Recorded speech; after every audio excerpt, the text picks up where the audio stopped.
Hi, everybody. Welcome to this special session. We're really delighted today in the Moore Institute to be collaborating with the Huston School of Film and Digital Media to bring a conversation together with the filmmakers Glenn Leyburn and Lisa Barros. They are directors of the IFTA award-winning film that we're going to be discussing today. So really delighted to have you here. Looking forward to the conversation very much. Thank you to Glenn and Lisa for joining us today. So our host and moderator and questioner in chief is going to be Con Holland. So Con, over to you.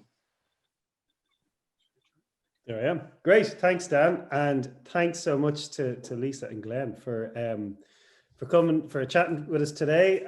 I know that students are really excited to hear from you and to hear, I guess, all about the making of Ordinary Love, but also I think a little bit just about, you know, the filmmaking process and kind of going about making a career in the creative industries, which is probably seems quite a daunting thing at the moment to people. And so it'll be really interesting also to hear your perspective on the times we're in. But I think it'd be great to start out maybe just to, oh, I should just say before I start, if anyone's any questions at any time, you can pop them into the questions box, and we'll jump to them. And also at a certain point, we'll just open up the floor and throw out the questions. But we'll have a little chat to get going.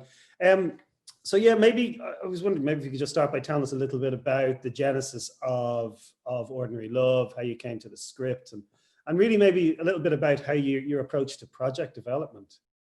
Sure. Well, Ordinary Love began with a screenplay by Owen McCafferty. I'm sure a lot of people will know his work. He's a very well-respected, just celebrated playwright in Ireland and beyond. He'd never written a screenplay before. We had been hoping to work with Owen on a project for a bit, and a few ideas had circulated around. It's also probably worth saying that Glenn and I have a production company with our friend David Holmes, and we're always looking for projects that we can sort of generate together and have some ownership over. And one of the reasons that we set that company up was to be able to bring our own talent into the mix and create, you know, great creative teams from the ground up. So Owen, as I think maybe some people know who have watched the film, really lived what was quite close to a version of the story of this film with his wife, Peggy, when she was diagnosed with breast cancer a few years ago. She's well and, you know, doing great now. And it was a few years after that it was our partner, David, who suggested to Owen that it might be a good idea to write a screenplay about this. And I think, first of all, Owen probably very naturally was a bit resistant because it's not necessarily a place that you want to revisit in your life again. And I think he was also reluctant on behalf of Peggy, his partner, his wife, because, you know, he didn't want to take her back to those moments, those tough moments. But I think she felt, she was the one who said, maybe, you know, maybe if you do this, something good can come of it, you know. So he embarked on the writing, and we developed it through our production company. And as you know, we were always going to direct, and then we had to just try and put the rest of the team together. That's going to, so while we worked from a treatment, started talking to financiers, started talking to Brian Faulkner, who was the nuts and bolts producer on the piece, and just doing that thing. I'm sure everybody knows that process in a way, or understands that process of just sort of trying to widen the circle and attach people to the project, and it slowly becomes more real. And by the time that we had a first draft, it was such a brilliant piece of writing that it became, you know, I think what we first personally loved about the draft that we read was not only that, I think we saw immediately that it wasn't a story about cancer so much as it was a story about a marriage, that it was a love story, and a really unique sort of love story. I mean, I think also that was a pivotal moment for Owen as well, because, you know, as Lisa spoke about, he didn't want to necessarily revisit that moment, but he actually realized, I think, at a point that it wasn't a cancer story, it was a love story. And I think I think that gave him a route into the writing of it. That's true, yes.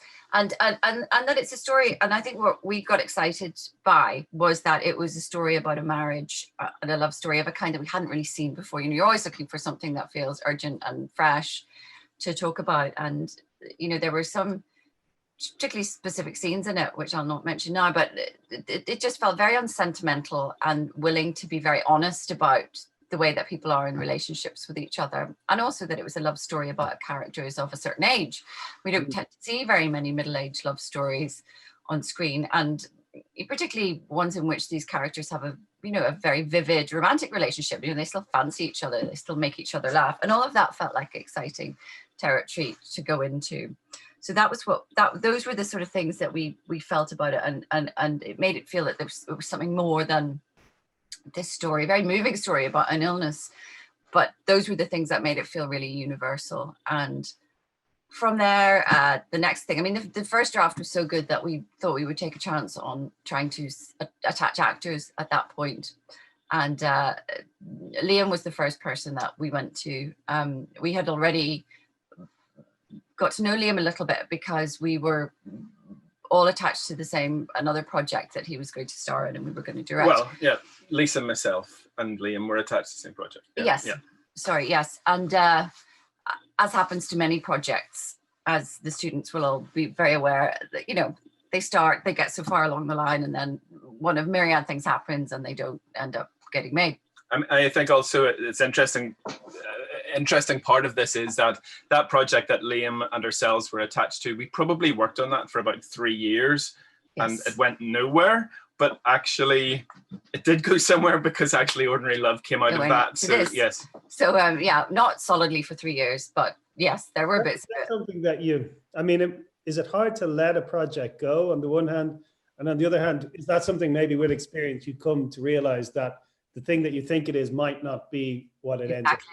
Exactly. Over the years, that's very painful when it first happens, that you have a project that you poured everything into and it doesn't go anywhere, but it's now happened. I think there's just a sort of hit rate. There's always going to be a ratio that you're working toward, and there are always going to be some projects that fall away. And I think that's exactly it. What Glenn was saying, that, it will have some result. You put the work out there, you invest in something, relationships, whatever, and with luck, it will lead somewhere else. Yeah, but I think also you begin to realize, I think maybe it took us several years to work this out, but begin to realize that is the job, that you have these multiple projects. Not everything is going to get made. You're spinning plates. When I say we worked on a project for 3 years, we're working on that, but we're also working on maybe 4 or 5 other projects at the same time. Yeah. And so you're spreading around, and then things are sort of rising to the top depending on financing and casting and all that sort of stuff. And some of the things that you've worked on for longest, Ordinary Love came together unbelievably quickly. It was like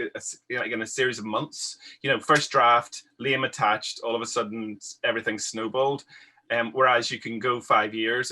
If we step back then to Good Vibrations, I think it took us to get to 6 years, and that was really like crawling along glass, to get that it done. And at one point, one of the producers said to us, you're just going to have to make Good Vibrations at the weekends, get people together, and maybe kind of get a DP who maybe will do you a favor and shoot at the weekends. You'll know it's not going to happen. And so there are always these ups and downs, and I think it's really useful to realize as early as possible for your students, for the students, that it's worth having a bunch of things, and it's counterintuitive because you've got to believe they're going to happen. You've got to put that passion into them, and at the same time find a way not to be very disappointed when they don't all kind of reach the stop.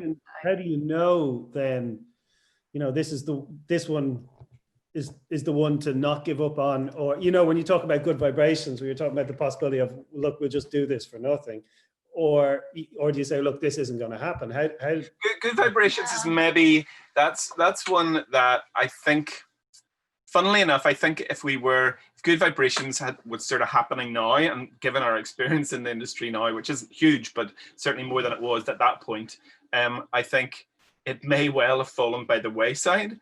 I think in many ways we were so all in with Good Vibrations that we couldn't give up on it. And actually it wasn't just us, there were a whole team of people who were all in. So we had to kind of constantly not take no for an answer, and we had all sorts of crazy things happen in that. Like we had a major UK financier actually, I mean, I could say it was Film 4 who were attached to it for several years. Everything was going great, and at the 11th hour, basically just before we went into production, they pulled out, and which was an absolute disaster. And at that point, it really looked like it had totally crashed and burned, and we had gone, you know, to every avenue to get it made, and it just was not going to happen. But, you know, we kind of picked ourselves up, dusted ourselves down, and then just did the hard graft of kind of trying to resell it again. I mean, we did several rounds of going to Cannes and pitching it, and it was just like, those trips to Cannes are like speed dating. You know, it's you show up, you're talking to multiple financiers, you're, you know, running between meetings here, there, and you have your kind of pitch and your shtick that you're giving it everything. And funnily enough, I think we actually ended up closing the finance really in Cannes. There's this thing about going to Cannes to close finance, and we didn't actually sort of sign a piece of paper in Cannes, but I think the work that we put in Cannes about 6 months later came to fruition, and that closed the finance on it. I think that we also, with Good Vibes, there was one specific thing that happened which allowed us not to feel that we were going quite back to the beginning, which is that who was it, the UK Film Council? Who do we do the pilot for? Oh yeah, it was UK Film Council. Yeah, just before they were disbanded by yeah, that was another kind of minor disaster in Good Vibrations, where the UK Film Council was disbanded by Jeremy Hunt. Yes. Just at the point where they were just about to give us money. Yeah, so we had made, but they'd asked us for some reason. We were a bit cross about it at the time, but we'd had to shoot a pilot for it, 10 minutes long, and you know, we sort of felt, why should we have to do this? But anyway, they obviously felt they believed in the idea, but not quite enough just to say, yes, go do it. So we made the pilot, and actually once those rugs got pulled out from under our feet, that was actually proved to be the best thing we'd done, because that allowed us to feel like it was much more real than it would have been if we'd still only had a script and we'd still only had, you know, the people sitting around the table in the room, and it would have felt much more like going back to square one. I think we felt we were already further down the line than that, and so we could see it, you know, we could see what we were going to do with it, and so that helped to keep going. And I think the other thing that pilot did as well, because I think one of the problems that we probably had selling it was that people couldn't understand the tonality of it, because in a way we weren't, you know, there had been multiple stories told about the Troubles before, but they are always, you know, it was kind of it was a prisoner's story, or it was a soldier's story, it was all that sort of stuff, but this was, I mean, I suppose in a world where Dairy Girls exists and all that stuff now, you know, people, you know, the notion of having a warm or a story which had humor and warmth that was set right in the middle of kind of the darkest days of the Troubles, that did not happen, and it hadn't been seen before, and people, I think, initially struggled with the concept of that. I mean, we didn't, because we had grown up and experienced warmth and humor and loving music and all the things, you know, the things that you have as a teenager despite all that was going on around us, and that was the story for us. But having that pilot, I think, was very useful to express that and just show people we can do this, it does work, you can juxtapose these things, and I really want to come back to that question about tone, but could I just ask the actual technicalities of shooting that pilot then? So were you literally just calling in favors to? We had 10,000. They gave us £10,000, which isn't an awful lot of money, and we called in some favors. The post-production houses over here, we had done a short, and we had sort of talked to them about different things, and also that we had done one feature before that had gone through there, so they knew us, so they were very good to us, and on the kind of promise that we would bring it, because we were producing it as well, we could sort of then promise them, look, if you help us on this, if and when we get the feature, we will bring it back to you, and we did do that. So I guess in the long grass they got us, which was cool. And we had by this point also built up kind of a good family of close collaborators, like our first AD and our editor, and the DP actually was somebody who was brought in, who was really brilliant, a guy called Igor Martinovich. And he called in a couple of favors we shot it in anamorphic lenses, which we always wanted to do. And he actually made some calls and got us a favor to get us a set of anamorphics. And so we kind of made the 10 grand go quite a Yeah. long way. And also the thing about the thing that the UK Film Council wanted was just their brief was, oh, just shoot a couple of scenes for us. But we decided that we would try and take it further. We decided we wanted to shoot a couple of scenes, but we wanted to almost make it like an extended trailer.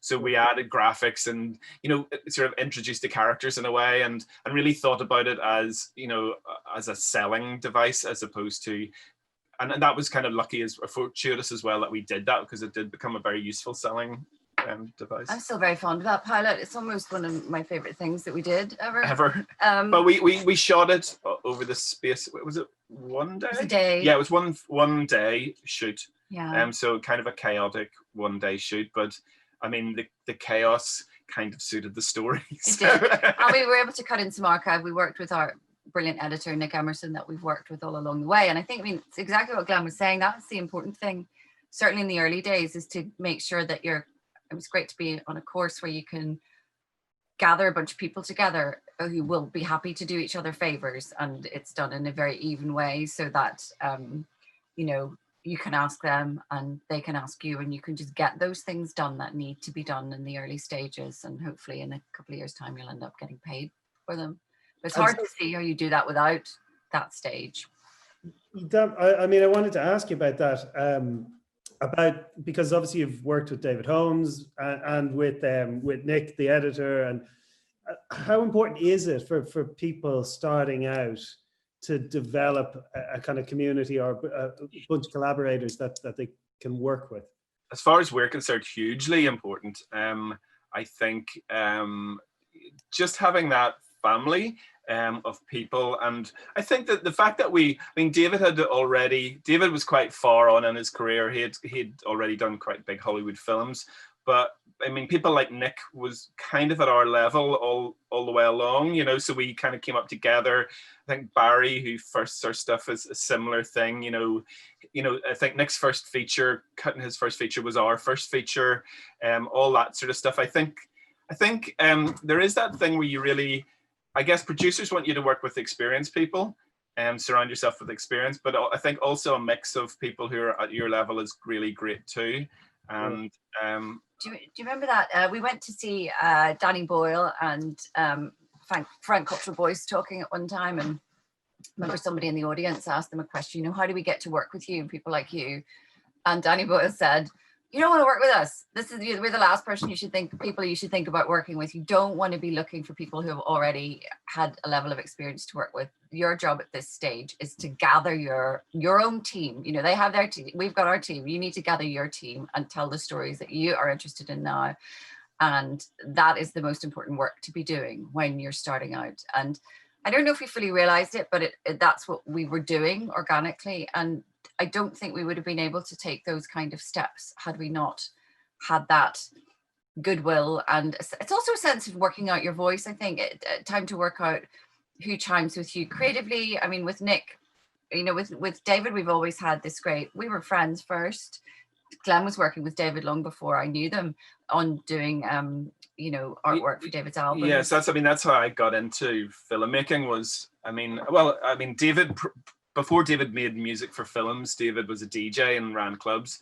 And the clubs that he ran, I would design the posters and do that sort of stuff. Then he started making music and I started designing his record sleeves. And then he started making music that was going further afield, and I started doing his pop promos.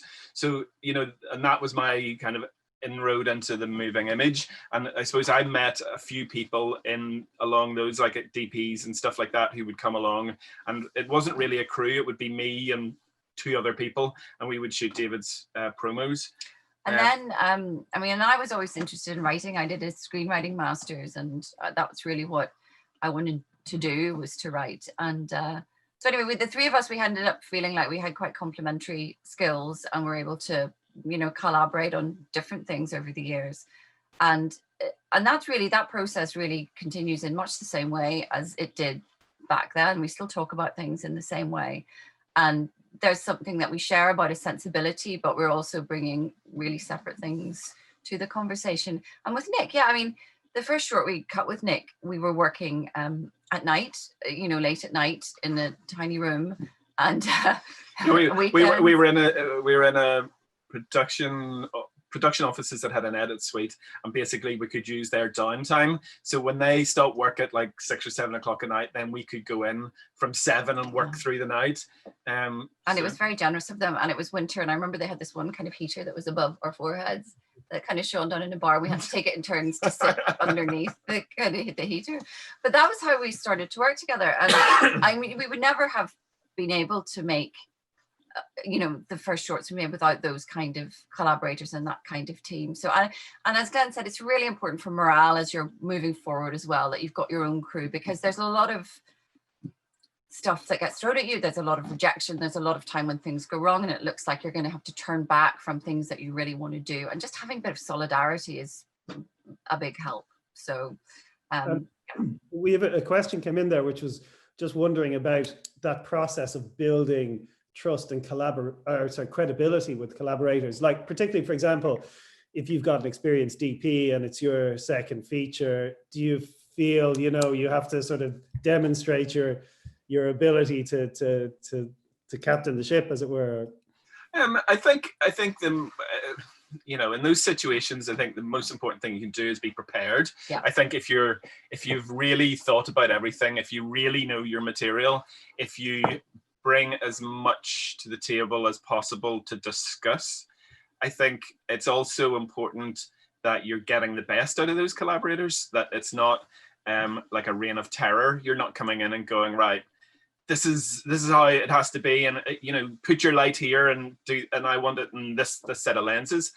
I think you can have strong opinions about these things. You can have, and I think if you've done the hard graft, if you've done all the research, if you know the material, and you have come to conclusions based on all that stuff, then a discussion with even an experienced DP, at least you can have that discussion and you have your reasons why you think it should be this way.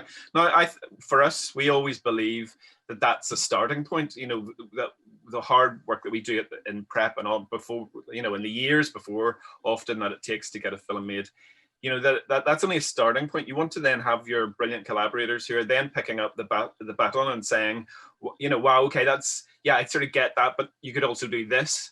And, and that's, I think, that's when you get the best out of everybody, is when they then contribute something, they have ownership, and the original sort of tiny spark of an idea becomes bigger, and the sum of its parts becomes much greater.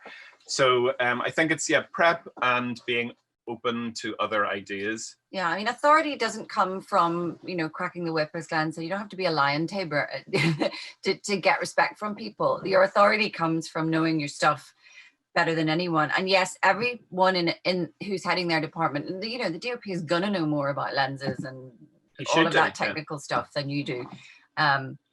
But you have the overview, and you should be prepared enough to understand what the film is that you want to make, and really that's what you have to bring to the table. And there are plenty of directors. Anthony Minghella is a case in point. He never understood. He never was worried about it. Didn't feel like he even needed to learn about all of the technical camera stuff. He knew what story he wanted to tell. He had a very clear idea about that, and he said it's DOP's job to translate that into cinematic language for me. Not all directors are like that, but he was very comfortable with that and had a great relationship with DPs. So as long as yes, of course, I mean, you're always going to be working with crew and HODs who are more experienced if you are a director, because you make so few films compared to the ones that they work on.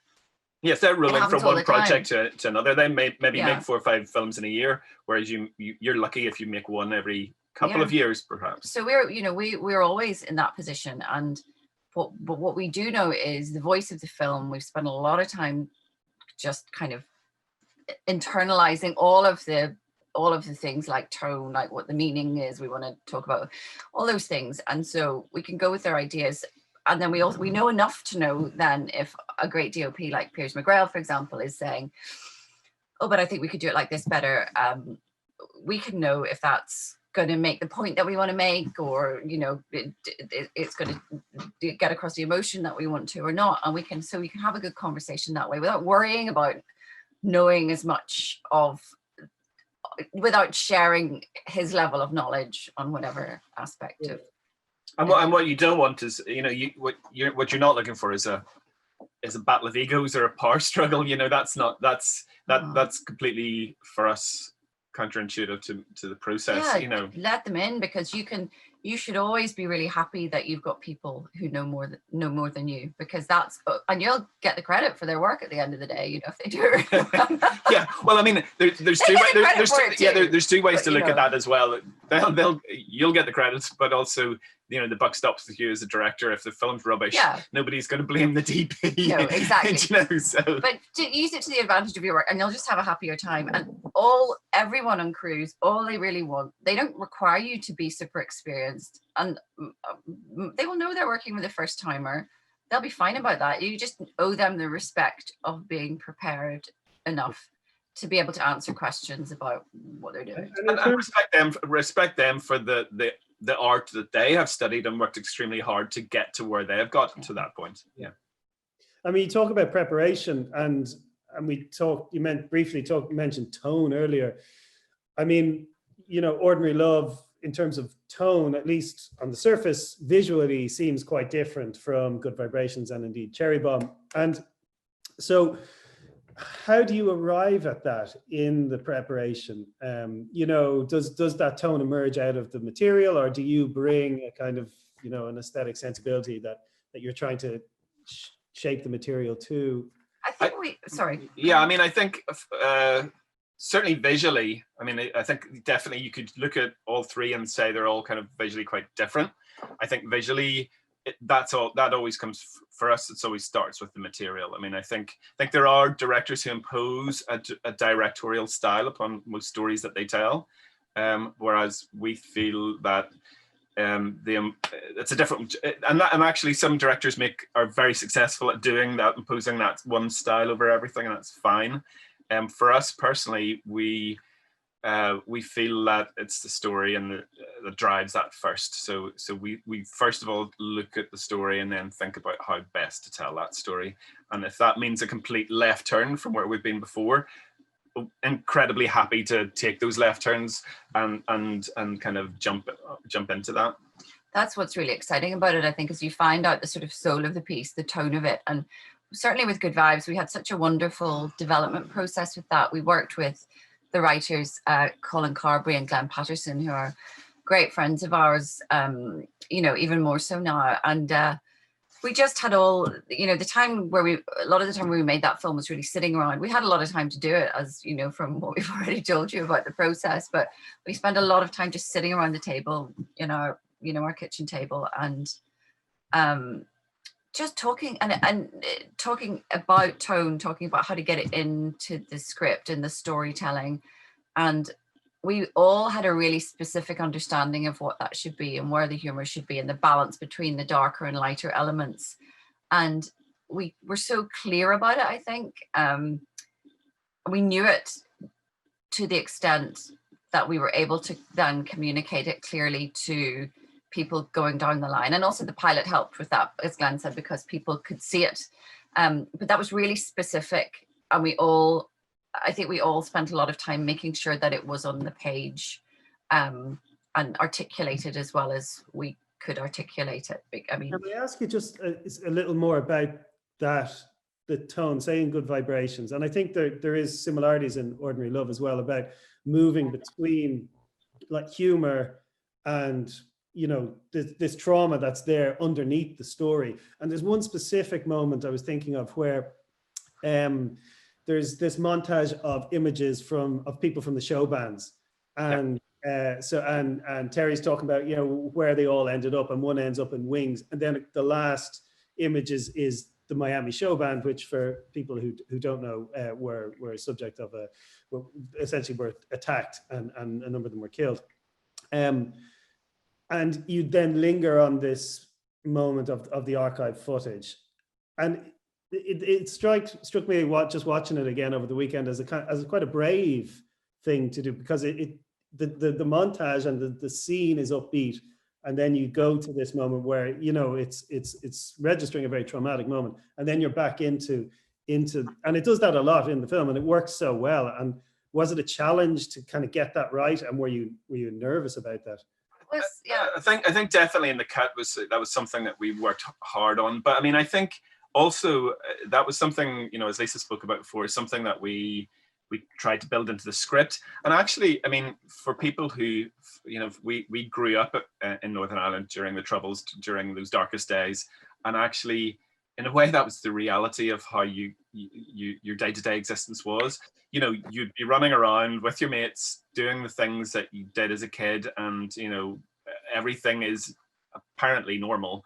And then something absolutely horrible would happen. You know, there'd be something in the news, it'd be this, you know, it would stop you in your tracks. And then actually everybody just got on with it again and went back to, and so I think for us, it was kind of trying to transfer that onto the screen. Yeah, I mean, I think there was a lot of work that we did. That's really what I remember about the work in the edit, was trying to craft moments like that.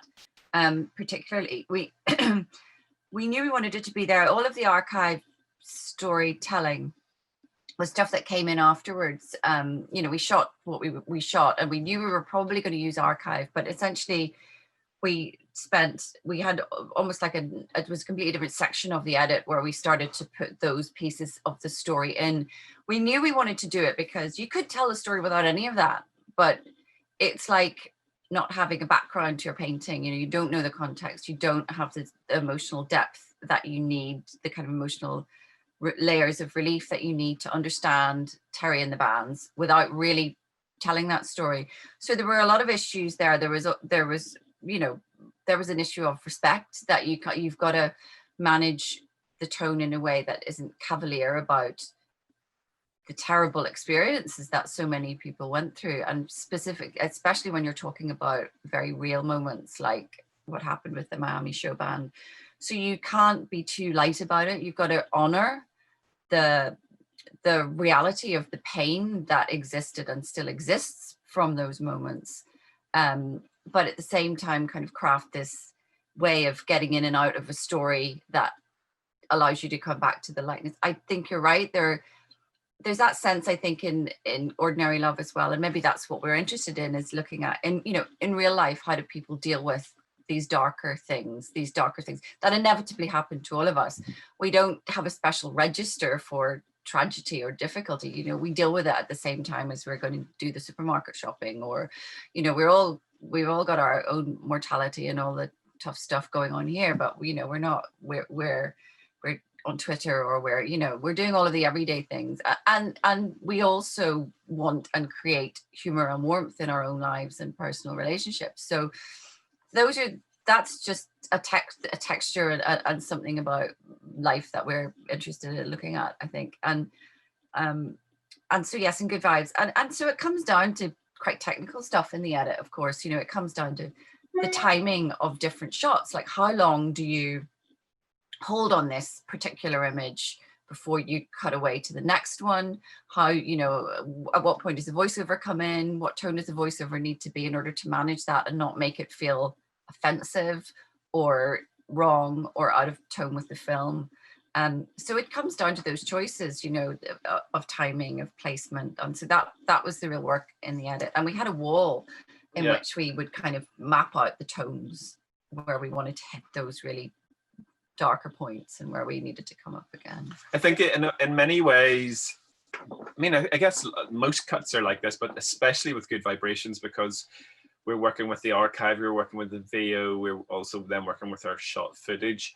I think, you know, it becomes quite painterly in a way. You know, your things, you can, you know, there's that, the whole thing about kind of leaving the script at the door, and then, you know, you make it 3 times. You know, and that should be true. You know, in the edit, you should absolutely be, you know, rewriting the story in a way to tell it in its most powerful, the most powerful way you possibly can. And I think, given the fact that the archive, we had done a lot of archive research prior to shooting on Good Vibes, but by the time we actually got into the edit, we actually opened up a whole other world of archive. And I think we spent a good week or 2 weeks just looking at archive, which was quite harrowing, actually. It was quite tough to go through that stuff. And then it was important that the archive had its own voice, and that it was, you know, as opposed to just telling the story, it added something, it added a different dimension to that. And I guess that's where it felt painterly. And we also then, with the VO as well, we had a VO that had previously been written and was in the script. I think it was taken out just before we shot. But we also already knew that we were going to put the VO back in the edit. And we just wanted the script to work without the VO. Sure. And then, and we then did a bit of rewriting on the VO with our archive. So everything was kind of moving and kind of forming in a more organic way. And I think that allowed us to make those tonal transitions by being kind of free enough to have those bits of material, they could be crafted in the moment in a way. You know, that's right. The writers were working back and forth with us on those little bits and pieces. Yes. Mm-hmm. And when you then come to Ordinary Love, which I guess the Good Vibrations, those ups and downs are quite dramatic and big, you know, those shifts from, you know, violence to these big energetic, you know, crowd scenes, etc., where everything is pared down in Ordinary Love, and it just becomes about the rhythm of the everyday life and the mundane details and how does it become more challenging to plot those transitions when everything's dialed down a little in some way? Speaking personally, I think it was a much harder job. It was a much tougher cut, much tougher, everything about it, much tougher. That, you know, Good Vibrations was kind of joyous in that you could throw the kitchen sink at it, and actually wholly appropriate for the character and the time and the scene. You know, all that chaos was perfect for that. And you know, the whole thing about Good Vibes and the point of view and the choices, everything was seen through Terry's glass eye. That was our note. And that was why, you know, Glenn was talking about the anamorphic lenses. All of those choices were about that, because you want lenses that slightly foreground the lens-like quality. So we understood that, and that was a big part of the tone. But anyway, carry on. But yes, so then you know, you hit Ordinary Love, and it's just about being incredibly spare, but still trying to retain the power of every frame, you know, and that is just about crafting and you know, it's about pulling everything back. And Nick Emerson, who we work, you know, our editor, he always talks about all edits like a game of what's that game? Jenga. You know, that you have this tower and then you're taking these elements out and you're making this construction by kind of removing things, and in a way that was much more like Ordinary Love. It was about pulling things back, not playing the music for big emotional rises, trying to earn those things without that. I mean, we're lucky to have two absolutely incredible actors, you know, so but in a way that also, having cast two incredibly great actors also then informed how we were going to tell the story, because, you know, we didn't want to then as directors get in the way of those amazing performances, and that actually then drove us to think about how spare the camera could be, how little the camera might move, and how we would hold on a frame and not cut away, and that we didn't need massive amounts of coverage because we had these wonderful people who could hold the frame, and all of that sort of fed into how we would approach it. One of the students' questions come in there was asking, indeed, do you feel under pressure directing, you know, people like Leslie Manville and Liam Neeson? Is it daunting? Do you just try and get out of the way to some extent when you're doing Well, it? it's I mean, it's kind of always daunting in a way. There are some aspects of it that are slightly less so, because you know you're going to get, I mean, it was a real education watching them in so many ways, because they're just so adept, and things like, I mean, they would spoil you for other actors in many ways, because even elaborate scenes with, you know, different continuity at a table or anything like that, you know, they just knew it immediately, and you never had to remind anyone of anything like that. They just had, and they understood about the camera. You know, there's just so much. Yes, there was no walking in and saying, you know, oh, what side am I coming in from? You know, there was none of that, because they just knew. So that was a kind of level of craft which actually made our job so much easier. Yeah, I mean, Liam just understands so much about, you know, and Leslie as well. So that, yes, but of course, you know, you really feel that you need to bring your A game, because you don't want to let yourself down when you've got these amazing talents there. So again, preparation. We just felt like we had to know as much as we could about the story, just get inside everything. Every detail had to be worked out so that when we were on set, they're seasoned actors, they know that stuff happens, but we needed to feel like we were, when questions come, they're both actors who are superb collaborators, very generous and very lovely people. It was quickly clear that we were all going to have a very nice time on set with them. I think and that's a testament to our crew and everyone who worked so well. They were very impressed with the crew and very impressed with how everything was going. And so because we had a mechanism that was working really well, and also because they were such generous collaborators, the atmosphere was good. But yeah, of course, we went to meet them we spent some time together in New York with Liam and Leslie, and had a couple of days carved out for rehearsals, but you don't get much time. So yeah, there is definitely a feeling that you want to, but then hopefully you have that feeling anyway. Like you always, if you are lucky enough to show up on a set, you want to, you just want to be as prepared as you can for everything. I think another aspect of, to sort of jump around a little bit here, but how it works on set with Lisa and I, because we obviously co-direct, is that Lisa, and it's already apparent maybe to everybody watching, but Lisa works much more closely with the actors and I work much more closely with camera. So, but of course those things have to work together, and that's about preparation, that's understanding the voice and the decisions that we make. But just to speak then about camera and the shooting of it for Liam and Leslie, you're talking about, maybe not so much with Leslie, but Liam's made 70 odd films, 70 odd features, and quite often the shoots on those things are going to be several months. We had a 5-week shoot, so it was always going to be, it wasn't a particularly challenging script to shoot in 5 weeks, but at the same time, we intentionally, again, another reason for not doing huge amounts of coverage and how we shot it was to make that 5 weeks feel like it was a long period of time. We weren't cramming the day full of very ambitious, difficult shots that were going to suck up all our time and then put them in a position where we were rushing them through very emotional or delicate scenes, because sometimes in a smaller scale film, you got to kind of throw people in front of a camera and then shoot and you move on and your day can get cut down really drastically. And we didn't, we had that in probably the two previous films. The two previous films though suited that, just because of the energy levels that they required, but we knew that it wouldn't be right for this. So yeah, it's about kind of that pared back thing. Actually, you're also thinking about the practicality of your schedule.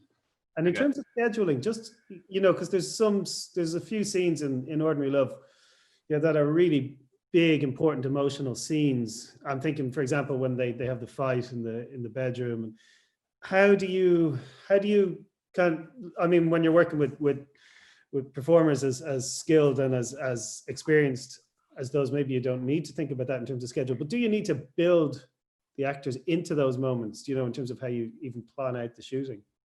Oh yeah, I think it's very important to respect, they're not the kind of actors, and they don't have a method approach or anything, those two, but you're always aware you're asking a lot emotionally, and particularly in this, I think particularly for Leslie's role in Ordinary Love, because she really goes through that big physical journey and transformation. Obviously, Liam is going through it as well in his own way, but it was very important because there were days that were very tough for Leslie emotionally, that she did have a lot of big work to do like that. And so you've got to be careful. So you want to schedule a scene like that. You don't want to put it at the end of a day when everyone's been, busy working on other things. You want to schedule, you want to give it a good lot of time. You don't want to be rushing it. You probably put it early on in the day. And just don't crowd that day with a lot of other bits and pieces. You sometimes have days where you're doing lots of bits and pieces and smaller scenes. But you maybe want to balance out a big scene like that with something else that isn't, if you can manage it on, the schedule. There are a lot of obviously different forces, with something that's a bit less tough, in the afternoon. So things like that. And you learn when you're working with particular actors what they need and what really works for them.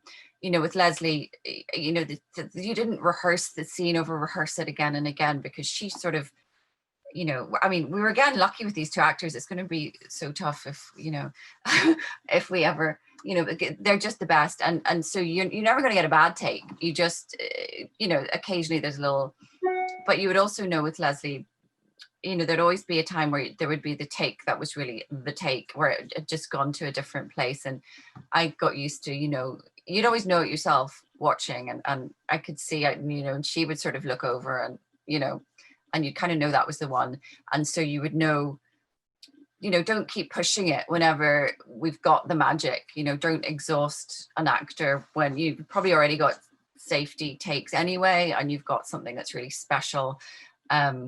You don't need to keep going back. It's very tempting when you keep saying nice stuff to want to go back again, but it's kind of respectful and preserves that relationship, and also allows you to, you know, to move on. And I mean, the same with Liam, and, you know, they're both brilliant at, you know, they both want to be directed and both really enjoy those conversations, and are happy to engage in those. The work happens quickly, and you don't want to, I think you just need to be careful about that. So if you've got a scene where she has to go through, they've both got to go through some really tough times, you do want to get variations on it, but, you know when to stop as well. I think that's important. Yeah.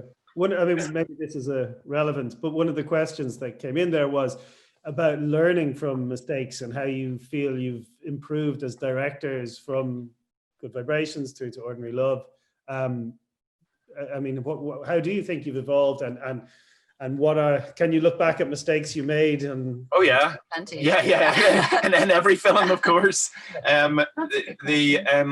Yeah, I mean, I think maybe look, every film that we look at, I think every film that we made, there's definitely things you look at and think, oh, I would have shot that differently, I would have done that completely differently, didn't need that, or whatever.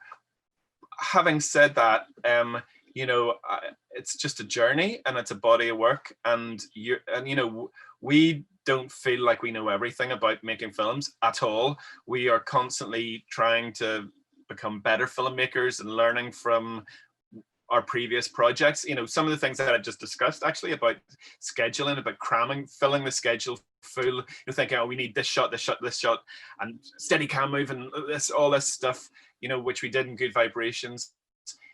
We maybe overpacked that schedule a bit, and actually sometimes I look at bits of Good Vibrations and think it's a bit ragged because we overfilled the schedule. And if we just pulled back a little bit and tried not to achieve, I mean, that was sort of just about kind of youthful exuberance, I think, of just wanting to do everything.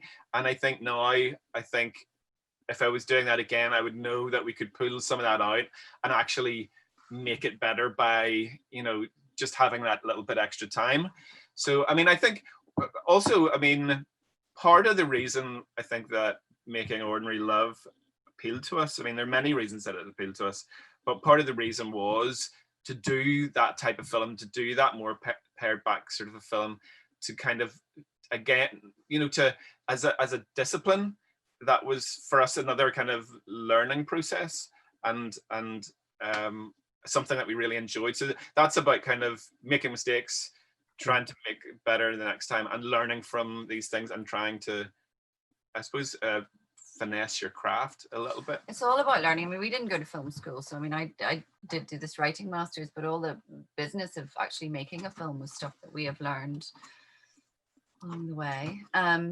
So yeah, there's always a huge amount to learn from, and you know, hundreds of mistakes. We sort of just said to ourselves, I think quite early on, you know, as long as we can be at peace and know that we've kind of made the best effort that we can within the parameters. And one of the parameters is always your kind of experience and skill level. And, you know, we would have done a lot of things differently if we were making, I mean, like, for example, in Cherry Bomb, there are some scenes that just the blocking makes me yeah, but me feel a too. bit unwell when I think about it. And just scenes that proved so difficult in the cut, and you know, and things that we kind of knew, had an instinct for, even on the page, weren't really going to work. And we didn't really have them fixed by the time we went to shoot. And so, you know, we probably weren't nimble enough at that time to be able to change things on the spot, you know. So a lot of things, but you have to forgive yourself for your past mistakes. Otherwise you wouldn't get to move on, I guess. Yeah, and so sometimes making mistakes is brilliant, you know. I mean, yeah. an example of that is probably the best scene for me anyway. The best scene in Cherry Bomb is there's a scene where they all kind of get wrecked, and it's all a party scene, and it's all in slow motion, and it's at the swimming pool or the leisure centre at the end. And that scene was, I mean, in a way it was kind of a car crash shooting it, because we were in the last day of a location. We'd scheduled that scene as the last thing on the last day of a location that we absolutely could not be in any further, and we ran late in the day. So something that was supposed to be half a day's shoot ended up being about, I don't know, 45 minutes. And that was traumatic. But in that moment, I mean, we had to then make a decision. How the hell do we do this now? And we hadn't scheduled, that wasn't supposed to be shot in slow-mo. The way we shot it was all these kind of multiple setups that we were kind of going to cover. And we ended up just going, okay, it's going to be handheld, it's going to be slow motion. We're going to get the chance to do, like, we set up like these beats, like they're going to be here, they're going to be here, they're going to be here, we're going to go here. And we'll just, with a handheld, we'll just go we can do, I think, 2 or 3 circuits. So it's essentially 2 or 3 takes of that. And that'll be all we can do. And that'll have to be the party scene. And so out of kind of an absolutely disastrous moment, we probably got the best scene in the film. But, and I guess also that's one of the things that as a director, that's where you really earn your stripes, is when your back is against the wall in those situations. Yeah. And you know then, yeah. you and I think that comes to circle back onto preparation. The reason why we were able to do that was because we knew exactly the beats that we needed to hit within all that scene, and we were able to really swiftly work out, okay, well, what is extraneous? What are the things that we can throw out here?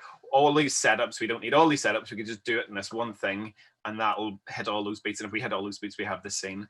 We had such a good producer on that film, Cherry Bomb. You know, as a first-time featured director, he was amazing, Mark Huffam, because he was so respectful of what we wanted to do, and he just taught us such a lot about the job and how much of the job is about being able to think on your feet and be really prepared that you might have to throw out your plan and come up with a new one. You know, don't get too wedded to anything that you've got. You're probably going to have to, at some point in the shoot, have something that you've elaborately prepared for, and then just try and get it in like one shot as quickly as possible. And, you know, just knowing that you're going to have to do that work. And so it was, you know, he would come to us and, you know, in the morning and say, look, we don't have time to shoot such and such. Something has happened with, you know, we had this big scene with synchronized swimmers that we were going to do. And it's like, and we were, yeah, but you know, it's the most important thing in the film. And he was, is it really the most important thing in the film? Maybe you should, you know, you got to tell the story first, you know, this kind of stuff. So you get very attached to things. And I think one of the things that it's worth remembering is that you'll probably end up cutting half of the stuff you're most attached to anyway. So Mark told us a kind of a funny story. I think it's one of the first days we were out location scouting. Yes. And Mark had worked with, Mark's gone on to kind of he was responsible really for bringing Game of Thrones to Belfast, and he had previously come to kind of notoriety working with Spielberg on Saving Private Ryan, and then has since gone on to be kind of Ridley Scott's main producer and all that stuff. So Mark is, for those who don't know, kind of this amazing person within the industry. But I remember in the first day of us just out scouting locations, he told us this story about working with Spielberg on Saving Private Ryan. And I think initially, you know, the opening sequence where they go to, is it like Arkansas or so? There's some place that they go to where they say that Ryan is lost. They go and tell the mom. They go and tell the mom that Ryan has been lost in action. And Spielberg was driving down. They were scouting the beach landings thing. And as they were in like kind of their Jeep driving down, he spotted this field. And he said, oh, okay, hold on, can we stop here? We have to stop here. So nobody could understand why I was stopping at this field. And he had worked out, initially they'd planned that they were going to have a US shoot. It was going to be part of this all shot in the US. But he looked at this field and he thought this field could double for Arkansas. So they got some dust and they built the kind of flats and all that sort of stuff. But he was sort of, as Mark was quite cannily pointing out to us as first young filmmakers, you know, even with the budget of Saving Private Ryan, even in this multi-million-dollar film, Spielberg was thinking about ways to condense the shoot, give himself more time, and save himself money that he can spend in other places. And so it's not just about kind of throwing money at stuff. As a director, you know, it's about knowing how to kind of put your resources in the right places.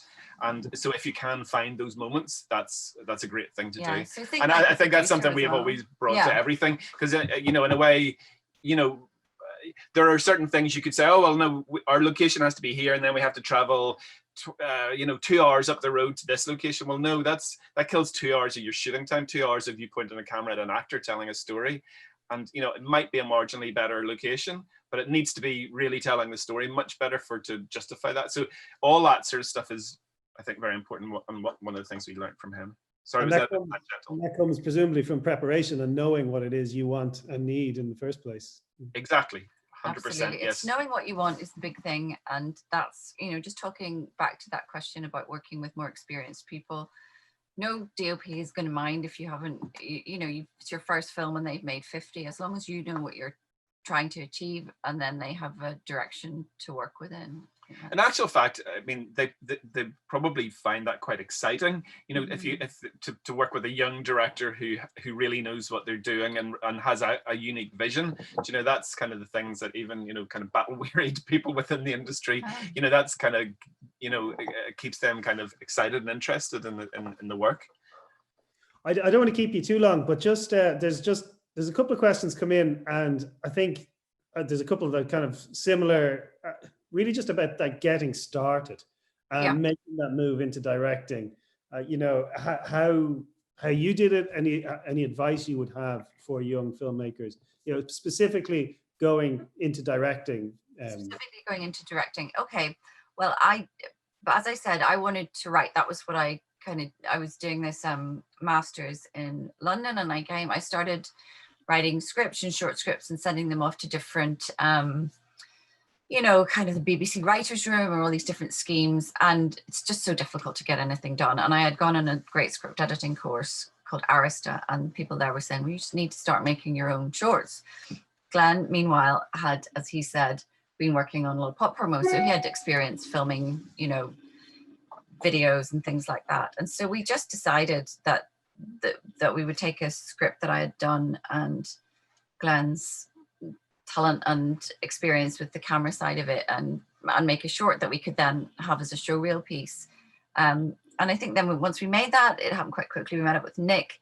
Then we got the opportunity to work with the cinematographer that David had worked with. So we had to write a script over a weekend, shoot that, and that became a film called The 18th Electricity Plan that then did quite well in festivals. And I think just shooting those things, we discovered along the way that we really enjoyed being on set and the collaborative business of directing. So it happened a bit by accident. I think, sorry. No, go on. I think one of the most important things just to start, I think even with, you know, my kind of work with David in promos was, you know, I started in an unbelievably small scale. Do you know, I mean, literally it was myself and one other person to start off with a camera that I knew. And he was really a stills photographer who I had known.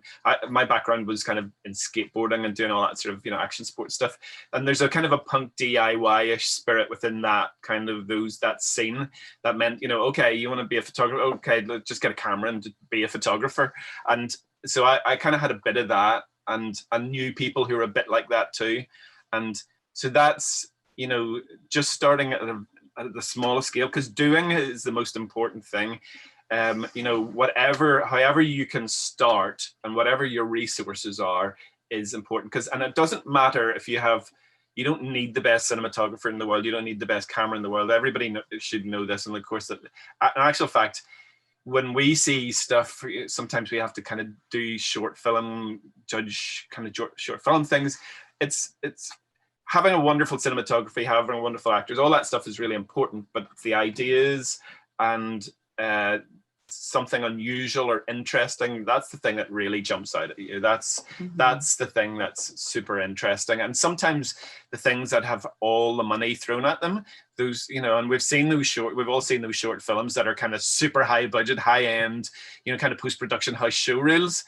You know, they can be brilliant, but they can also be completely soulless and not very interesting. And the one that somebody has just had this wonderful idea or a wonderful, you know, or it has a wonderful spirit about it is the thing that will rise to the top. So it's starting, and no matter how small that is, if you can just put it out there, and actually it doesn't have to be perfect either. It doesn't have to change the world. It's just start it, do something, learn from that, do the next thing, don't stop, don't give up, keep being passionate about it, keep trying to talk to people about stories and finding stories and discussing stories amongst yourself and what things discover what you like and what you don't like, and that can change and evolve, and it should change and evolve, and hopefully you end up in all that process of starting from nothing to have a band of people that are doing the same thing as you, and all those discussions are all feeding into stuff, and you know, you start small and then it kind of changes. And I think if you're passionate, if you're brave and try and tell the stories that mean something to you and you hope will mean something to other people, then people within the industry start noticing you and start helping you, and then that becomes a bit easier. But it's just doing that and not giving up, because there's lots of times and it would be very easy to give up, because and to be honest, it's difficult financially. I mean, there's no point in us sitting here and saying, oh, it's so super easy, you know, the route is you'll instantly be making lots of money. It's as purely and simply as a director, that is really, really tough to make ends meet. And actually, I think probably, you know, writing and directing is probably an easier route to financially to. I wouldn't say at the start though. I mean, I think you just have to have something else to do at the beginning that can earn you some money. And I mean, I would say that part of the stuff about getting things made, I mean, it is about expanding your world, because you're lucky to get offered any opportunity. We were super lucky that we got offered our first feature, but that was built on not just a film, I suppose, a couple of shorts we made, or a short that we'd made that did well, but also relationships that we had already built with people that we were talking to about things along the way. And I think just expanding your world at that early stage is as important. So get involved with film festivals, submit stuff, go to events. All of that is kind of major. Yes, I think that is major, actually. And I screened an interesting thing a while ago, where they paid for young filmmakers, kind of even people who just kind of done shorts and stuff, and I think they still do it, to go to the festivals. And actually, I think it's a really clever idea, because it means that you meet industry people, you talk to them, you meet other people, filmmakers, and just because films it costs so much to make a film that really people like to see the whites of your eyes. You know, they really, I think, you know, those people who are signing off and giving you money to make a film, you know, potentially their job's on the line if you make an absolute car crash, or you exploit that or do something stupid with that. So they do, I think, just having those relationships, people knowing you and knowing a little bit what your personality is, or you don't have to be friends with them, but just, I think that being in those sort of social situations or being at festivals, I think that all that stuff helps, as Lisa says, I think. Is there anything more helpful that we can say or talk about? I mean, I'm just, a lot of the questions that come in are around that you know, because I guess that's the stage everyone's at. Just getting a start. Yeah, I think they're off to start having a community already. I mean, that's a great place. And we're lucky. I mean, the filmmaking community comes to Galway once every year, and you know, I would say to students that get out there and meet people then. 100%. We've had the best experience, some of the best experiences, you know, screening films at the Flat. It's so amazing. I mean, you know, we haven't been for a year or two, sadly, but. And actually interesting with the Flat as well is that it's of a scale where you actually can find yourself sitting talking to somebody who's the head of sales at, you know, some big American distributors, or, you know, a director that's flown into town. You know, there are some film festivals that you go to, like Cannes, for example, which is just, it's so tiered, and you know, it's so there's layers upon layers upon layers, and it's very hard, it's very impenetrable as an outsider to get through those layers to kind of talk to people.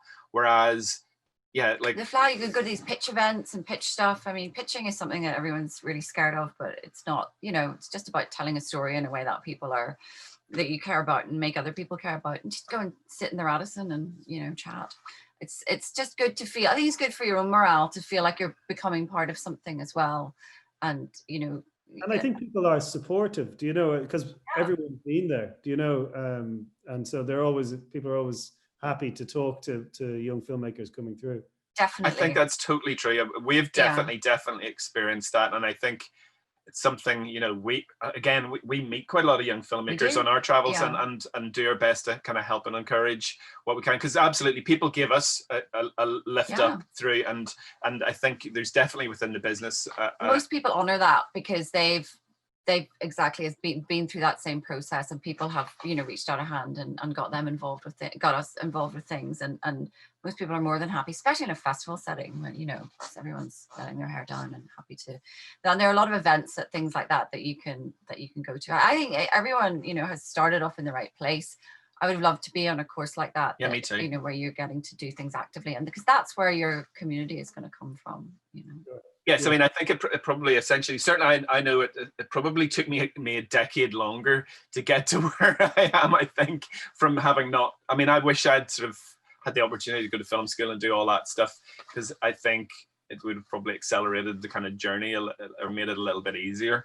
But yeah, I mean, I think that thing about talking to people, and people will, I think if you show that you're passionate and you're committed, and you know, you're willing to work, and I think people react within the industry well to that. And I think yeah, I mean, I think that's key, you know, and the industry needs new young people coming through. It absolutely needs that as well to survive. So it's not like the door is closed, it's well and truly open for people, the right people. If you're just reliable and you show up on a set and help, you know, on a short or something, people are very conservative and they want people they can trust. If you've been reliable once, they'll want you back, you know, and there are ways. It's much more difficult now when people aren't shooting so much. But well, interesting enough that on our first short, first sort of funded, financed short, 18th Electricity Plan, the runner on that short, Chris Martin, became the producer on Good Vibrations. So that sort of tells you a story. And Brian Faulkner, who did Ordinary Love, has similar experiences of kind of being runners, and, you know, on other productions that, you know, that sort of crossed our paths as well. So you know they can trust you, then you become very valuable, you know, whatever level.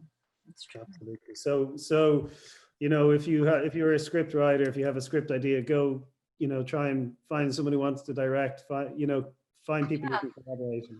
Don't worry if it's not Martin Scorsese. Do you know what I mean? Anyone can, if you just want to get a flavor of yourself onto the screen, that's all that really matters. And also, I think in that situation as well, I mean, it's great to have kind of really big, expansive ideas, but as well, if your resources are that you have, you know, one person who's an actor, or you have a guy who has a digital SLR that might be able to do it, then think of a story within those restrictions and think, well, there's that one really great actor and I know who he is. Maybe it's your friend, maybe even know his personality, and there's something about that you can kind of draw out in a short, you know, kind of think about what your resources are, and then that's not a bad starting point. I mean, the first thing that we did do a short previously to the 18th Electricity Plan, which actually we didn't ever finish the edit, because we'll do it someday, Claire. We will do it. It's in the archives, but actually, I mean, that we self-funded, financed that ourselves. I think we spent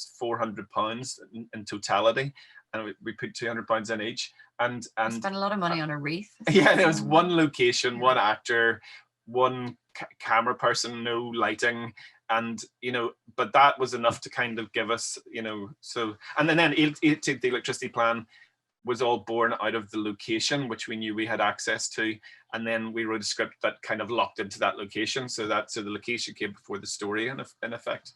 Oh, in Galway, you're coming down with amazing locations as well. Lots of good places to shoot there. Yeah, use what you have. Yeah.